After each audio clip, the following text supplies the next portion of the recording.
Hello everyone. हम Gauss theorem का verification वाला हमने क्वेश्चन किया था। उसके बाद इस टॉपिक में एक लास्ट क्वेश्चन रह गया है, वो मैं करा देती हूँ। उसके बाद हम लोग स्टोक्स थ्योरम यूज़ करेंगे, ठीक है।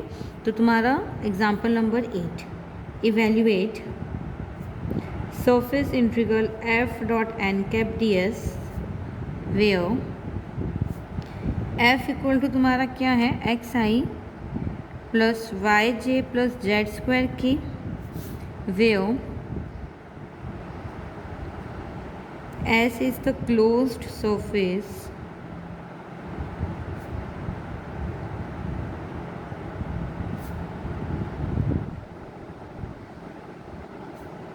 bounded by the cone x square plus y square equal to z square and the plane z equal to, ठीक है। हमें इसकी वैल्यू निकालनी है। f की वैल्यू हमें गिवन है और ये गिवन है जो क्लोज सरफेस है वो बाउंडेड है by a cone z square plus y square equal to x square plus y square equal to z square and z equal to 1, ठीक है। तो इसका सोल्यूशन देखो। सबसे पहले हमें पता है गॉस डाइवर्जेंस थ्योरम से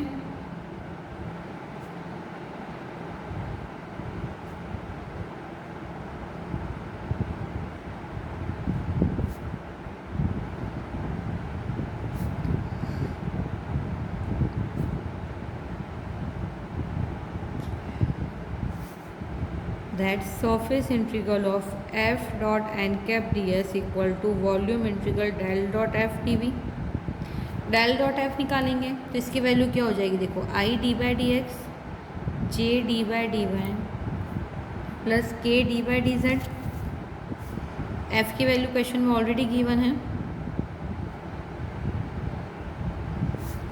तो डेल डॉट एफ निकाल लो। ये मेरा क्या हो जाएगा, I dot I 1 J dot J 1 और के डॉट के 1, यानी तुम्हारे पास बचेगा d by D x of x d by D Y of y plus d by D z of z square. ये हो जाएगा 1 plus 1 plus 2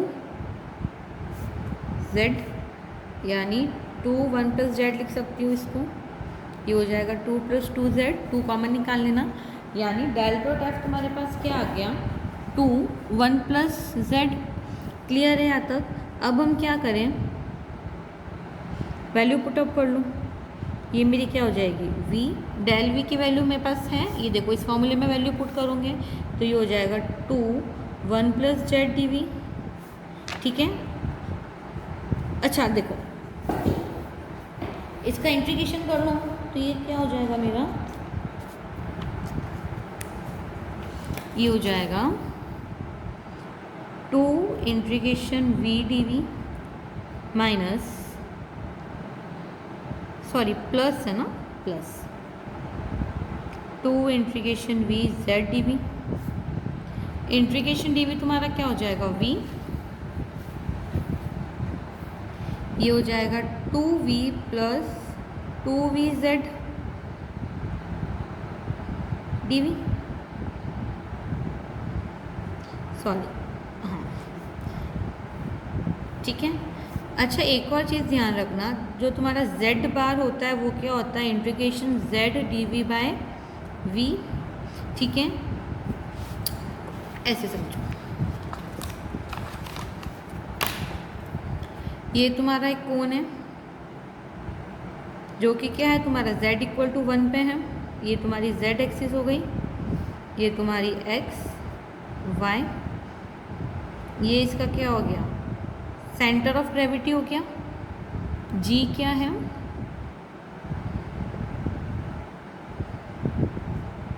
centre of gravity. 3D के फर्स्ट यूनिट में पढ़ाया था मैंने, ठीक है। इसकी तुम्हारी इक्वेशन क्या गिवन है, x square plus y square equal to z square, z की वैल्यू 1 यानी 1, और ये हो गया जेड इक्वल टू 1। तो ये जो तुम्हारा टर्म है ना जी, ये क्या है, सेंटर ऑफ ग्रेविटी। तो जेड बार की वैल्यू क्या होती है, integration z d v by v. इसकी वैल्यू क्या हो जाएगी, देखो क्रॉस मल्टीप्लाई करा लो, तो ये क्या हो जाएगा z bar v equal to z d v. Value put कर लूँ तो ये मेरा क्या हो जाएगा 2v प्लस 2v जेड बार, ठीक है, जहाँ पे वे v is volume of a cone and z bar is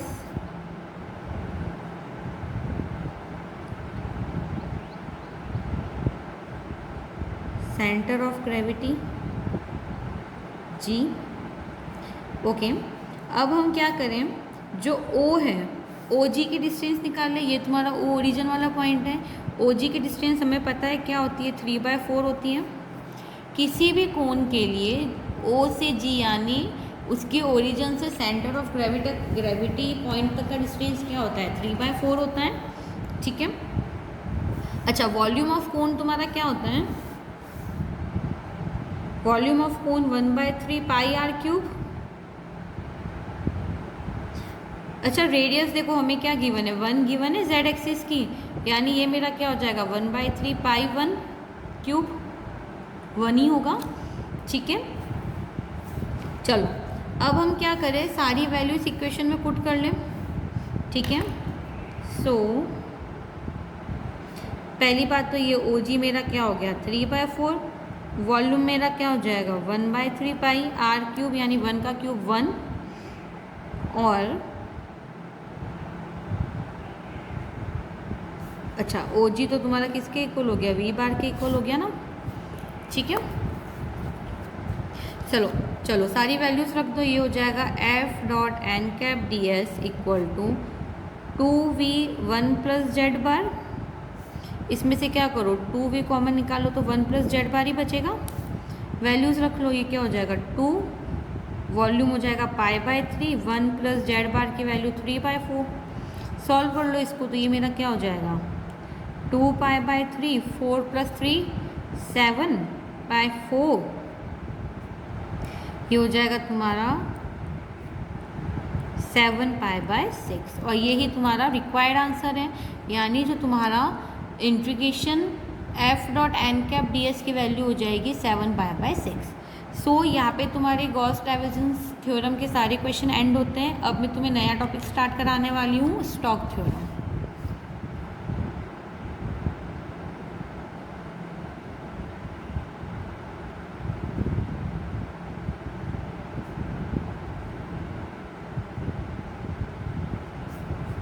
ठीक है, स्टोक्स थ्योरम, इसके बारे में मैंने एक जनरल व्यू बताया था तुम्हें कि स्टोक्स थ्योरम क्या होती है, उसका स्टेटमेंट क्या बताते हैं, जब इसका मैंने बेसिक कराया था, ठीक है। तो एक बार वापस इसका फॉर्मूला लिख देती हूँ मैं। ये तुम्हारा होता है close integral F dot D R equal to surface integral n cap del cross F d v, sorry d s. अच्छा, गॉस थ्योरम में हम क्या कर रहे थे, सरफेस इंटीग्रल को वॉल्यूम इंटीग्रल में चेंज कर रहे थे, राइट। इसमें हम क्या करेंगे, इसमें हम लोग जो क्लोज इंटीग्रल है यानी जो लाइन इंटीग्रल है उसको सरफेस इंटीग्रल में चेंज करेंगे। क्लियर है, ये तो हुआ इसका मेन फॉर्म यानी जनरल फॉर्म। इसका कार्टेशियन फॉर्म हमारा क्या हो जाएगा, वो होता है close integral del cross F dot N cap D s is equal to surface integral df2 upon dx minus df1 upon dy। Surface है तो ऑब्वियसली बात है दो ही तुम्हारे प्लेन चलेंगे, एक्स वाई चलेगा, वाई जेड या जेड एक्स। ये हो गया इसका कार्टेशियन फॉर्म। क्लियर है, ये बेसिक हो गया स्टोक्स थ्योरम का। अब हम इससे रिलेटेड कुछ क्वेश्चंस करते हैं। क्वेश्चन नंबर फर्स्ट,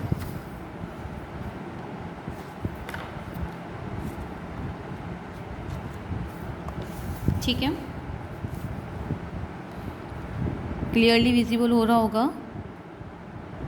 चलो ठीक है, क्या क्वेश्चन है, that using Stokes theorem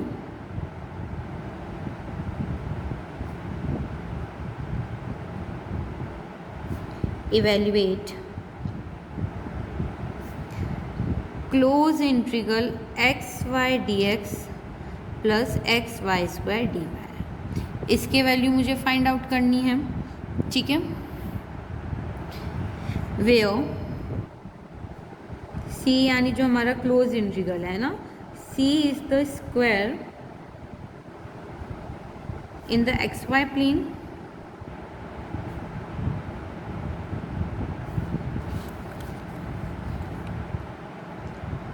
with vertex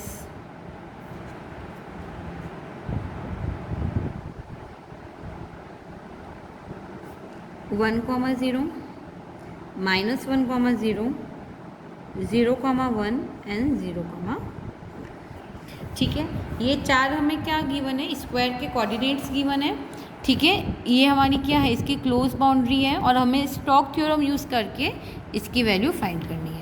question सभी को समझ में आ गया होगा। अब इसका सॉल्यूशन। अच्छा, सबसे पहले क्या करूँ, इस पॉइंट को मैं ग्राफ पे प्लॉट कर लूँ, एक ग्राफ बना लूँ। ये हो गया तुम्हारा एक्स प्लेन, ये हो गया वाई प्लेन, क्योंकि एक्स वाई प्लेन की ही बात कर रही हूँ।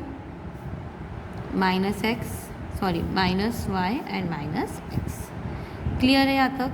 सबसे पहला पॉइंट ये हो गया तुम्हारा 1, -1, 1 एंड 1। ये हो गया तुम्हारा ओरिजिन यानी 0।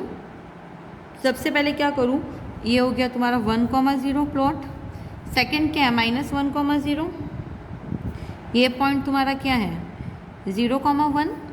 ये पॉइंट क्या हो जाएगा, 0, -1। चारों पॉइंट को मिला लूँ, ये तुम्हें एक स्क्वायर मिल गया, ठीक है। अब इसी के अलॉन्ग हमें क्या करना है, क्लोज इंटीग्रल निकालना है। तो सबसे पहले तो हम क्या करें,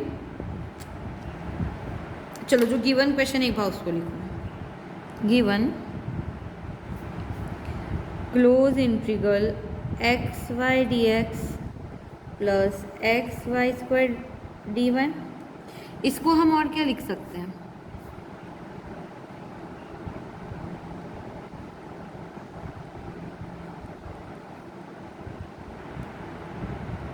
ये लिखूंगे, क्योंकि इसको वापस देखो डॉट प्रोडक्ट करूँगी तो हमें यही टर्म मिल जाएगा। तो इसको मैंने क्या किया, इसको मैंने फैक्टराइज करके उस टर्म को स्प्लिट करके इस फॉर्म में लिख दिया, ठीक है।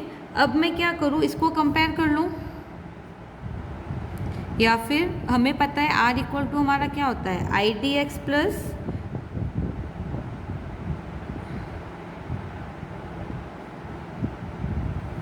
D R equal to i d x plus j d y. R equal to मेरा क्या होता है, x i plus y j, ठीक है। जो तुम्हारा डी आर होता है वो क्या होता है, i d x plus j d y, और आर इक्वल टू होता है x i plus y j, ठीक है। तो ये तुम्हारा हो जाएगा close integral x y i plus x y square j. इस पूरे टर्म को तुम क्या लिख सकते हो, डी आर लिख सकते हो, ठीक है। अब इसको ले लो equation number 1। We know by Stoke theorem, अभी बताया था मैंने, स्टोक थ्योरम का मेन फॉर्म क्या था हमारा, that close integral F dot D R equal to surface integral N cap del cross F D S. ये तुम्हारा क्या था, स्टोक थ्योरम का मेन फॉर्म था। तो देखो इसको इससे कंपेयर कर लो, इस वाले टर्म को इससे कंपेयर करोगे तो तुम्हें f मिल जाएगा, क्या है तुम्हारा, x y i plus x y square जी। यहाँ तक समझ में आया? मैंने क्या किया, इस क्लोज इंटीग्रल को मैंने इस फॉर्म में लिखा, इसको क्या करूँगे, इस फॉर्म से कंपेयर कर लो। ये स्टोक थ्योरम का ही फॉर्म है तुम्हारा, क्लोज इंटीग्रल वाला। कंपेयर कर लो तो f की वैल्यू तुम्हारे पास क्या आ जाएगी, एक्स वाई स्क्वायर आई प्लस एक्स वाई स्क्वायर जे। यहाँ तक बात क्लियर हुई?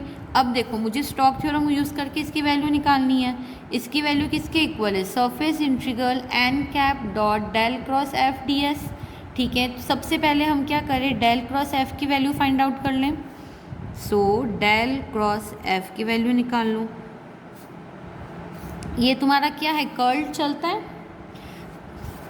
डेल क्रॉस एफ यानी क्या हो गया, कर्ल निकालना है, curl of F cross product होता है, ये निकालना ऑलरेडी बता चुकी हूँ मैं, कर्ल हमने निकाले हैं। बस उसी तरीके से क्या करूँगे, डेल क्रॉस एफ निकालूंगे। ये हो जाएगा i j k D by D x d by D y and D by D z, okay.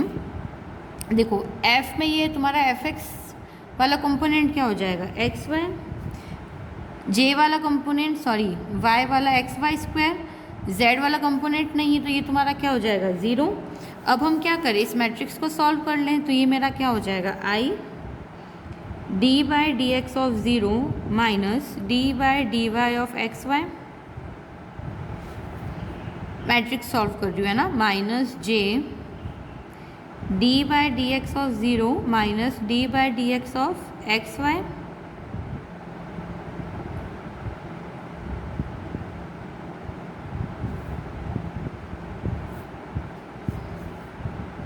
D z है ना, प्लस के D by D x of x y square minus d by D Y of x y. ठीक है, तो del cross f की value क्या हो जाएगी, ये हो जाएगा I and D by D x of 0 0 हो जाएगा, D by D Y of x Y तुम्हारा क्या हो जाएगा, सॉरी ये भी जेड है, आई के रेस्पेक्ट में करूँगी ना तो 0 और D z, okay, and Z के रेस्पेक्ट में करूँगी तो D Z D x, okay okay okay. इसको एक बार थोड़ा सा सही कर लेना है ना, ये हो जाएगा D by D Y of 0 and D by D z of x y. ठीक है, ये एक बार थोड़ा सा करेक्शन कर लेना।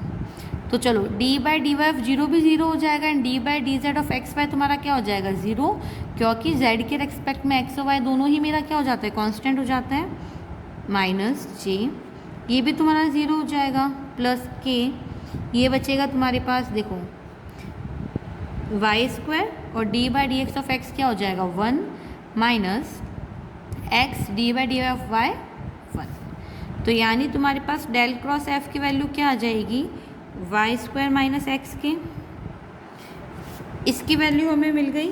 अच्छा अब देखो एन कैप तुम्हारा क्या आ जाएगा, के आ जाएगा, क्यों, क्योंकि हम एक्स वाई जेड की बात कर रहे हैं तो इसका डायरेक्शन हमेशा क्या होता है, तीसरे वाले एक्सिस पे जाता है तुम्हारा, तो तुम्हारा जो एन कैप है वो क्या हो जाएगा, के हो जाएगा। ठीक है, और जो तुम्हारा डी एस है वो क्या आ जाएगा, डी एक्स डी वाई, क्योंकि ऑब्वियसली बात है डी एस तुम्हारा क्या है, सरफेस वाला एलिमेंट है, और सरफेस की बात मैं कहाँ पे कर रही हूँ, एक्स एंड वाई वाले प्लेन पे ही तो कर रही हूँ, तो मेरा जो डी एस है वो क्या आ जाएगा, d x d y. Clear है यहाँ तक। अब देखो हमें क्या हो गया, डी एस मिल गया, डेल क्रॉस एफ मिल गया, एन कैप मिल गया, तीनों वैल्यू में इसमें पुटअप कर लूँ तो ये मेरा हो जाएगा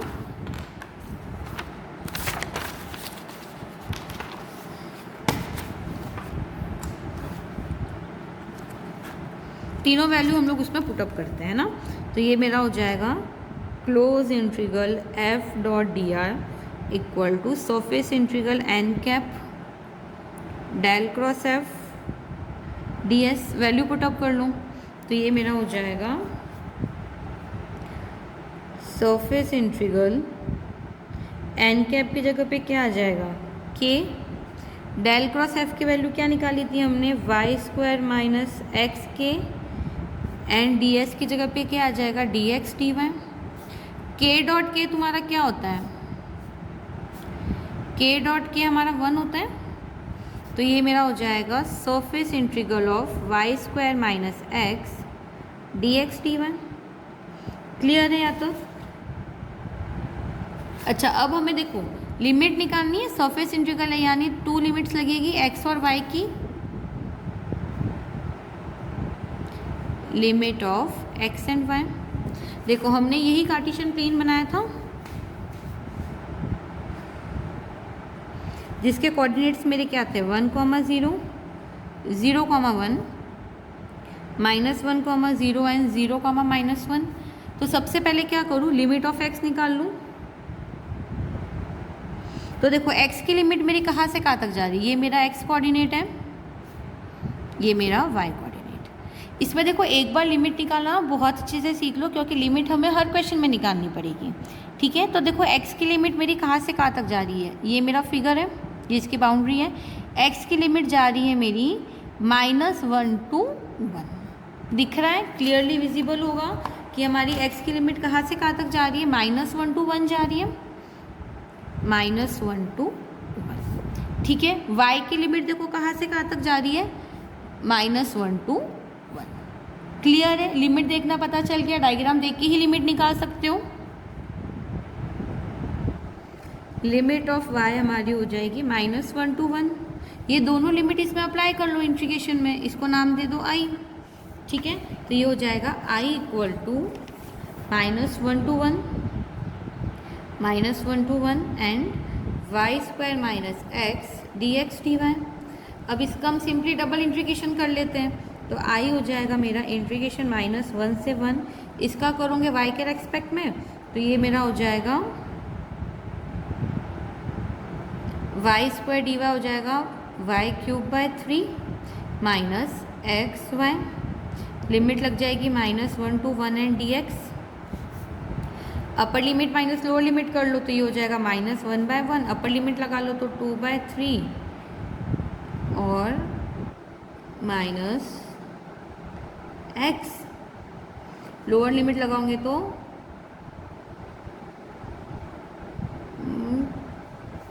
अच्छा 1³ होगा, है ना। अपर लिमिट लगा लूँगी तो 1/3 माइनस एक्स, लोअर लिमिट लगाओगे तो -1/3 minus minus plus x d x.